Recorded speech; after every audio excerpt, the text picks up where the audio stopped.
Final Cut can't grade 20 clips at once, cannot write your YouTube text, and it definitely cannot shrink your archive. So I built something that does all three.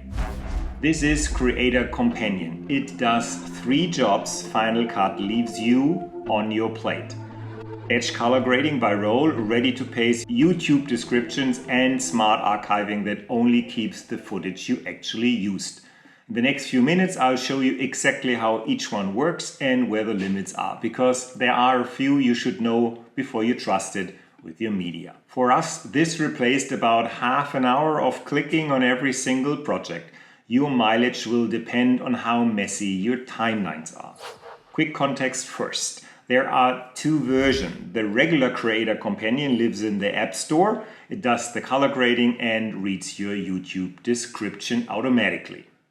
The Pro version does everything the regular one does and then archives the finished project on top. That archiving feature is the one thing Final Cut Pro itself cannot do, and it's Pro only. Pro isn't in the App Store, you get it through direct download. Checkout is handled by our payment provider. The starting move is always identical, no matter which job you're doing. You point the app at your exported FCP XML, you pick a destination folder, and then you choose the function you want to run. Input, output, function. That's the whole rhythm. So once you've learned one feature, you've learned the entry to all of them. 2 things up front. It runs on Apple Silicon M1 through M4 and it reads Final Cut Pro XML version 1.14. Export the XML and you are good. Here is a problem every multi-camera creator knows. Final Cut won't let you color grade several clips in one move. And if you mix GoPro and Insta360 and iPhone footage, those cameras simply don't match out of the box. This is where the app goes one step further than a normal batch tool. It reads your Final Cut video rolls, so you don't just grade everything the same, you assign a separate look per roll. GoPro gets its own effect, iPhone gets its own as well. Drag and drop, done. Applied across the whole timeline in one single clip. And you can run it in rounds. First round, for example, you drop your LUTs on every roll to put all your cameras in the same color space. Last round, you put your style, your grade on top of all of them. 2 passes, fully consistent footage. One detail, it reads standard rolls, not sub-rolls. So keep your grouping at the roll level and it just works. And because it remembers your roll assignments, the same setup is reused automatically the next time those rolls show up in a project. If you upload to YouTube, you know the description isn't an afterthought. It's how the algorithm understands your video. And a good description is really 3 parts stitched together. The text that's specific to the video, the chapter's timestamps, and the boilerplate block that sits under every single one of your uploads. Normally you assemble that by hand on upload day. This feature does it for you. Part 1. The video-specific text. The app ships with 2 simple text effects called in FDEC 1 and 2. You install them once, then you drop one onto your timeline and just type your description straight into it. There are 2 of them, so you can write 2 languages at the same time, 1 title per language. Part 2.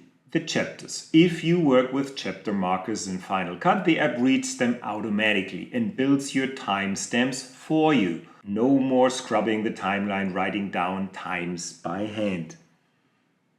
Part 3. The boilerplate. In settings, there are 2 fields for your standard YouTube description. Again, 2 for 2 languages. You fill those in once. Make sure title 1 is description field 1 because they are the same language. Hit generate and you get 2 text files. Copy paste into YouTube. No collecting bits and pieces from different places while you're trying to upload. The video tells the app everything it needs. If that single feature alone sounds useful, tell me in the comments which part of your upload you hate most. I read everyone. And this is the Pro feature, the one Final Cut genuinely cannot do. The app reads your project from the XML file and works out which exact slice of each video file actually made it into your timeline. Then it archives only those slices. You stay in control. You set the trim handles, minimum is 5 seconds, and those seconds are kept at the start and the end of every used segment. So you've always got room to recut later. You set a minimum segment length too, and it trims your original media, not the proxies, so zero quality loss. Why bother? Storage. Instead of archiving a full 30-minute sports session, you keep only the clips you used plus those handles. Now the limits, because I'd rather you trust this than be surprised by it. And a few clips types are copied untrimmed on purpose. Anything slowed down with speed ramps, reversed clips, and J or L cuts sitting next to a transition. Those come along in full safely. On formats, it's MOV files, MP4 and AVI get trimmed and archived. Anything else is simply copied. Whole thing, nothing is lost, it isn't shrinked. And 3 things it does not handle: multicam clips are supported and get skipped. Compound clips can occasionally drop an associated file, though check those. And drop zones lose their links sometimes. Keep the file in your timeline, ideally below the primary storyline at the drop zone spot, and just relink them after the import. One setup rule, and this is very important: never use the same driver as a source and a destination. The data volumes are big enough that a single USB-C SSD can disconnect mid-copy. Source drive in, separate drive out, always.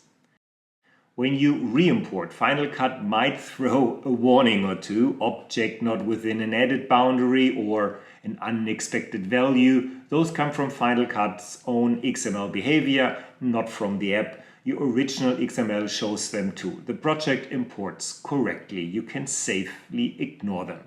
So here's the honest verdict: none of this is magic. It's the same color grade, the same description, the same archive you do anyway. The difference is I'm not doing the boring 80% by hand anymore. 3 jobs Final Cut left on my plate: color captions, storage, handled before my coffee is cold.